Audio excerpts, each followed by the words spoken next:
Good morning, everyone. This is Margaret coming to you again with another video. And today's video is about Christmas. Christmas in Cedar Valley, Jamaica. Yes, folks. I'm here to share my Christmas story with you all. And first, I must say thank you for watching. Thank you for all of you that have been supportive of my videos. And I hope that you'll enjoy this one. This is a special video about Jamaica. Christmas in Jamaica. Now, Christmas in Jamaica is like no other. Yes, folks, I've been here for so many years and I've never enjoyed the Christmas like I did in my childhood days in Jamaica. Cedar Valley District. Yes, Cedar Valley District, Jamaica. Yeah, I was living with my grandparents there in Cedar Valley District. I recall a couple of Christmas that I've spent there. Yes, folks, in that country setting. It was so different from other places. Yes, in Cedar Valley District, my grandmother usually goes to Clarendon. Yes, especially in the summertime when there's mango season, she would go there. And another time at Christmas, she would go there because she had family there. But in Clarendon, she would go specially to get uh, cashew nuts. Yes, I remember very well. Cashew nuts. She seemed to always get the cashew nuts at Clarendon Market.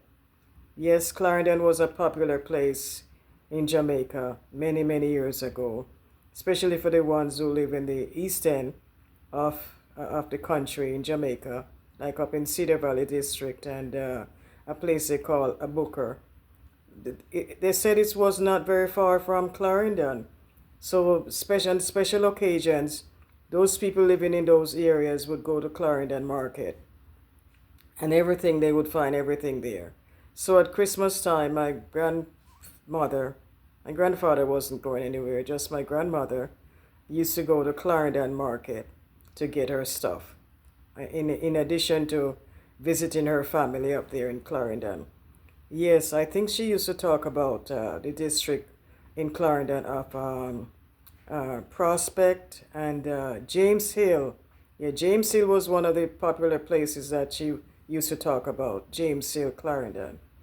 So she would go there and get stuff and be back for Christmas. Yes, she only would spend it one day, Saturday, and return the same day. Yeah, she was not a person that would stay anywhere overnight. Never heard of her staying anywhere overnight. She loved to be in her own place. Yes, so Christmas preparation now, folks, was so excited. Yes, my grandmother would get the big duck bread. Duck bread, folks, the big duck bread with wings, with, got wings, not like these days. You're looking for wings and you can't see anything, but a large duck bread that would last all through Christmas past Boxing Day. Even though the family was large, that big bread would last right through Christmas into Boxing Day. That was one of the stuff that she would make sure that she get, in addition to the cashew nuts. Yes, and my uncles, they would be so excited when my grandmother come back home because they would get the cashew nuts and they would sit just a little before Christmas, maybe Christmas Eve or a day before. They would arrange when everyone of their other siblings are home and they would sit in that kitchen, that beautiful kitchen made out of, what do you call it, thatch wood. Don't understand about this thatch wood, but that was the material that this kitchen was made out of. A large, good-sized kitchen with benches all around it, like a triangle, like a L shape seating all around to the next corner, from the door all around to the next corner. So it was like a L shape, but a good-sized kitchen. And then the fireside would be a large fireside that you could stand up and do whatever you're doing there. Big fireside was there. Yeah. So they would light up the fire and they would put the cashew nuts on cashew nuts on, and they would be up there. I wasn't included in this, folks, because they were telling story that I guess I wasn't able to listen to, or I wasn't supposed to hear. So it would be the adult boys, you know. And I could hear from down at the house there, they were laughing up there and carrying on and having fun with their cashew nuts roasting in the fire. So that was their good time that they spent during Christmas. They too enjoyed the Christmas.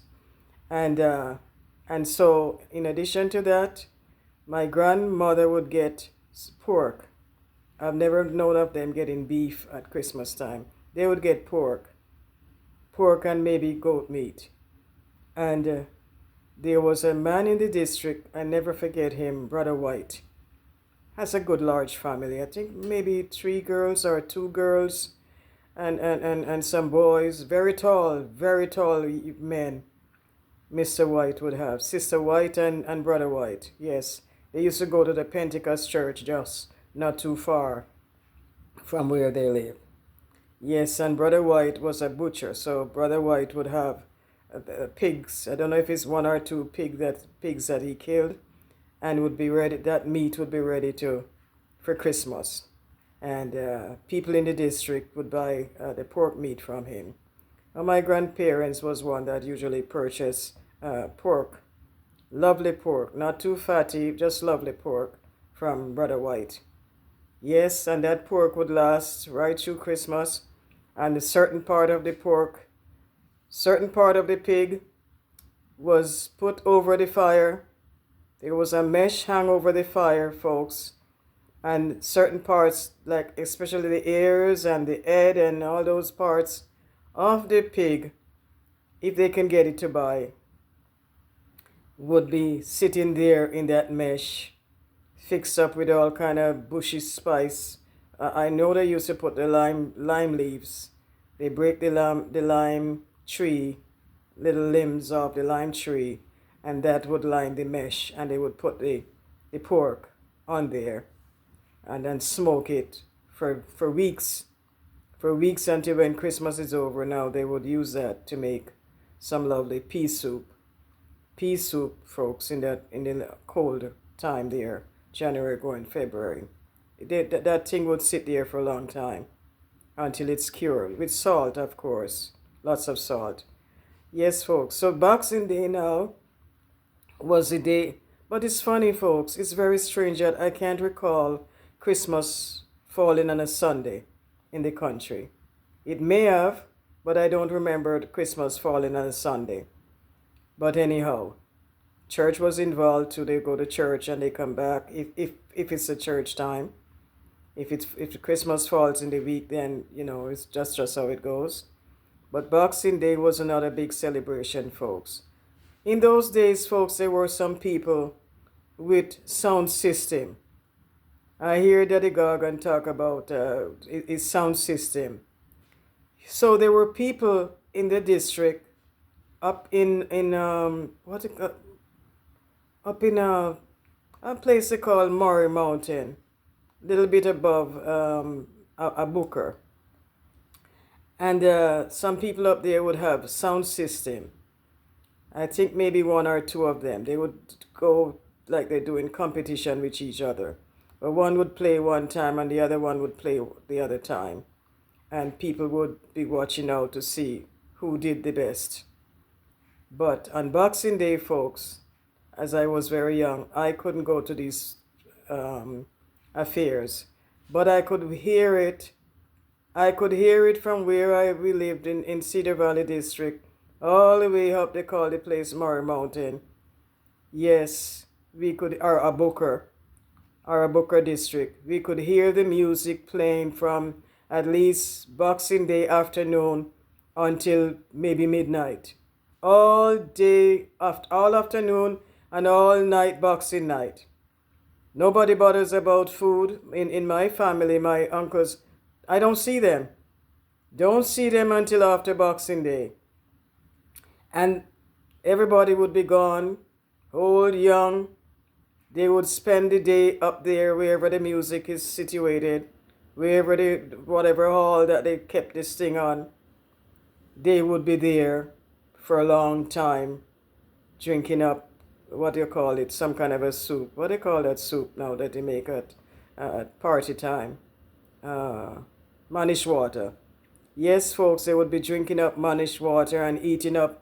That's where they eat, eating up their curried goat and rice and peas and you name it, banana and all these things. There was big cooking out there at this music place, folks.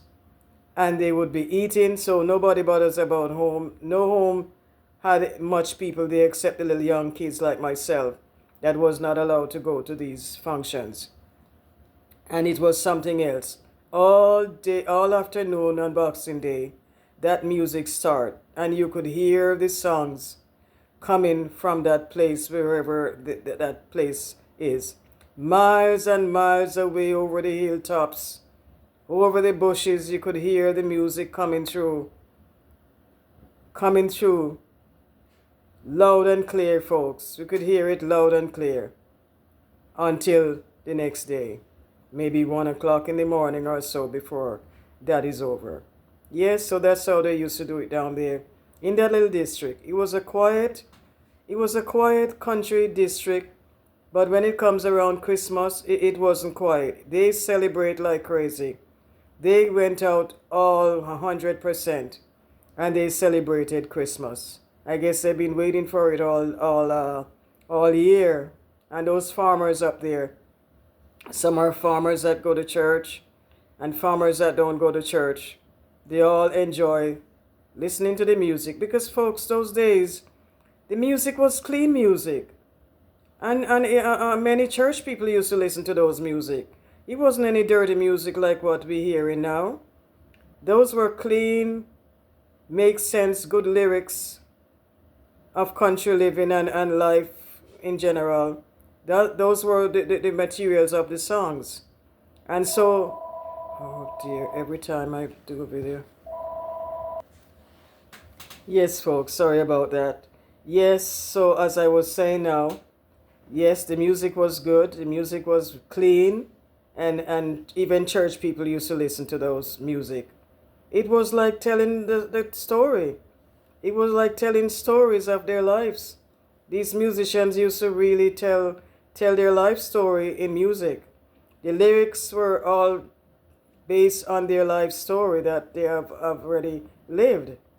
And so the older elderly people used to enjoy those kind of music, and they used to dance until they're tired, you know. So that's the kind of Christmas that they celebrated in Cedar Valley District. Cedar Valley District, yes, it was great. It was Christmas that I would never forget, folks. And even today, it brings back joyous memory of those days that were spent in the country, in the little district of Cedar Valley. Yes, and when it comes to church time, if it fall around Christmas, people dress up and they go to church, greet each other and chat and have a wonderful time at church with their church brethren.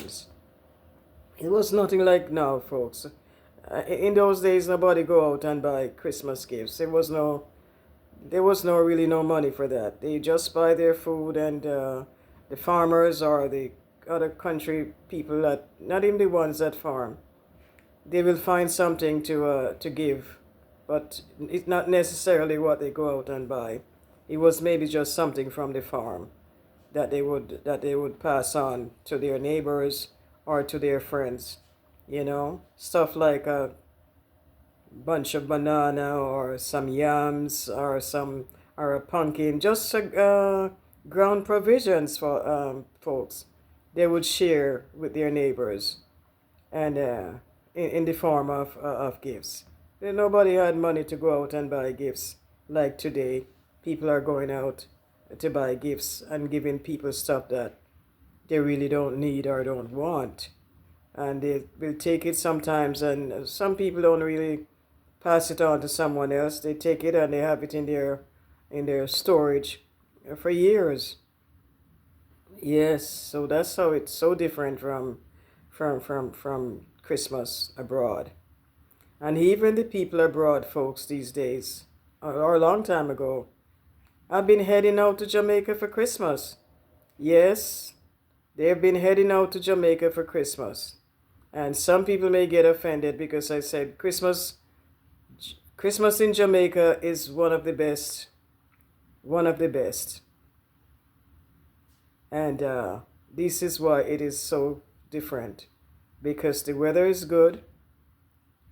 We have natural Christmas atmosphere. I remember, I'm not sure now if it's happened in Kingston or other places, but I remember in the country at around Christmas time, coming from late November or even early November, you have the poinsettias just grow wild along the roadside, folks. So beautiful. And as I was talking about Christmas work the other day on one of my other channels there, yeah, the poinsettias were there at the sidewalks between the stones. They just pop up. They just pop up between the stones, large stones that made up the sidewalks. And even the sidewalks, I remember, they were there, popping up. Every walk, you see a bunch of poinsettias just shining around the sidewalks here. But after I came to Canada and I gone into a florist store, just curious, looking to see what their flowers are like here in Canada, I realized that, my goodness, look at this. This is wildflowers in Jamaica, just pop up wild at the roadside. And look at this inside the stores, especially around Christmas time. Poinsettias are so expensive, very expensive, and that's a special kind of flowers that comes around at Christmas. The poinsettia. It lasts for a long time. You just have to give it a little water. It loves water. Yeah, so just give it a little water and it can last for weeks. And they're so beautiful. So folks, that is my story today, and I hope that you enjoy it. And I'll be back with another video. And let me know if you like more Christmas stories, and I will come back with another one, because there's lots of stories to tell, folks. Have a wonderful day. Stay blessed.